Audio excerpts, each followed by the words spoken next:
when the other countries of the European Union will actually do the same and will recognize the Palestinian state, at least as a pressure point on the on Israel. We are actually, as journalists, we want to go to Gaza in order to cover what is happening. I will answer in Arabic and then we'll speak in English. First of all, calling on recognizing the Palestinian state, we have done this, all of us in the Arab world and also in many European countries recognize the Palestinian state. Spain, Slovenia, Ireland, Malta, and other countries. Also Norway, and this is a very important step. We call upon all the European states to do the same. Also, the Palestinian state should be a full membership country in the United Nations. I will be direct. If you're talking about the Jordanian-Israeli peace convention, let me be clear. Let me say nobody has given the Palestinian cause what Jordan has given. When all the Arabs together decided, and there was an international will to go on with the negotiations, Jordan actually enshrined the resolutions and supported the right of Palestinians of self-determination. Jordan has given a lot for Palestine, for Palestinians, and for the peace process. We say this because the peace process enables us to do this. If we actually cancel or if we give up this peace process, the Israeli extremists will actually profit and will abuse it and for their own interests. Also, let us remember that Jordan, as a tutor and as a guardian of the sacred sites, the peace process between Israel and Jordan recognizes the role of Jordan in protecting the sacred sites, and otherwise Jordan would be obliged to change its actually historical and Arabic identity. That's why we have this position, which is clear. We support the Palestinian people in its dignity, sovereignty, and right to self-determination, with a right to establish a state with Jerusalem as a capital. All the Arab countries decided the peace as a strategic choice, knowing that in Islamic and Arabic states we are actually engaged to such a decision, but we want true and concrete peace that cannot be established if the occupation is not ended. And of course, if we do not have a sovereign state with Jerusalem as a capital, the Hashemite Jordanian kingdom are with the Palestinian people, with its rights of self-determination and with the rights of all the peoples of region to live in peace and stability.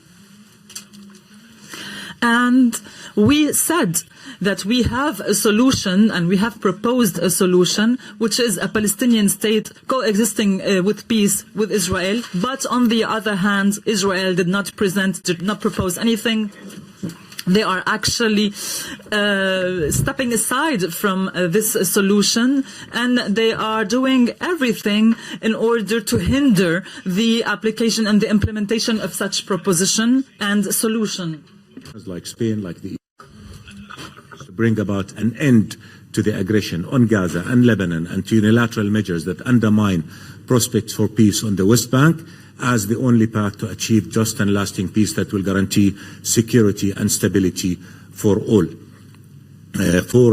peoples of the region. That is something we continue to work on, but the priority right now is to end the aggression and end the humanitarian catastrophe, end the war crimes that are being committed in Gaza and Lebanon, end the violation of international law, end the defiance of the will of international community by the most radical Israeli government in history. Joseph just spoke of sanctioning ministers like Ben-Gvir and Smotrich. Yesterday, Smotrich, a sitting minister, the Minister of Finance in Israel, was calling for a war crime because he was calling for displacing the Palestinian people out of their home, out of their land, out of their ancestral land. That is a war crime. And when a minister calls for a war crime, then the international community needs to react. The other thing with UNRWA, the Knesset today reconvened and is looking at bills that will ban UNRWA. That is an agency established by the United Nations, by the General Assembly, by a decision of the international community. For a member state to ban a UN agency from operating is a precedent, is a violation of international law. It should not stand, it should be prevented, and we urge all to come and defend international law, defend international humanitarian law, and particularly to our partners in Europe. Europe was the advocate of international law because the international law, the international humanitarian law, was born of the suffering of Europe. So it is imperative that Europe stands on the side of international law and the side of international humanitarian law and prevent its violations day in, day out, and prevent the consequences of that, not just in terms of killing the innocent in Palestine and Lebanon, but also of undermining the whole legitimacy of our multilateral international system.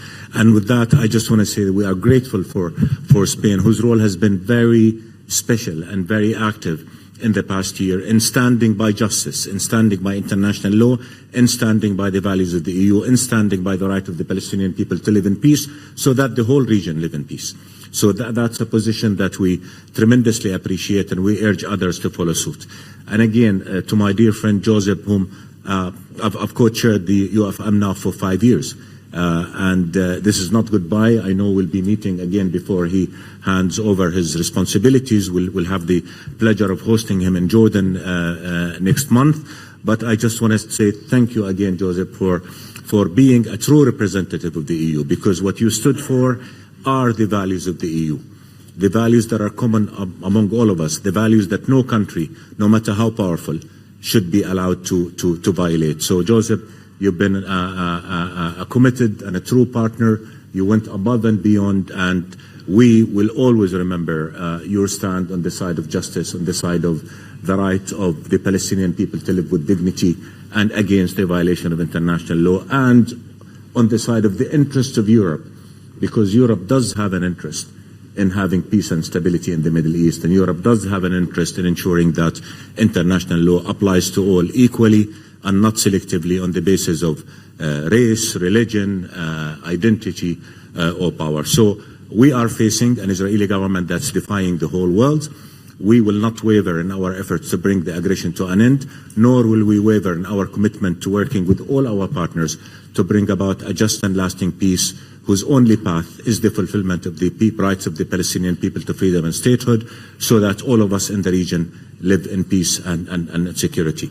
There is, as I said earlier, there is a partner for peace in the Arab world. Show me a partner for peace in Israel. But again, we have to continue to work together. We cannot give up, because if we give up, Israel will just go and kill more people and destroy more places and doom the region further to conflict and war. Thank you.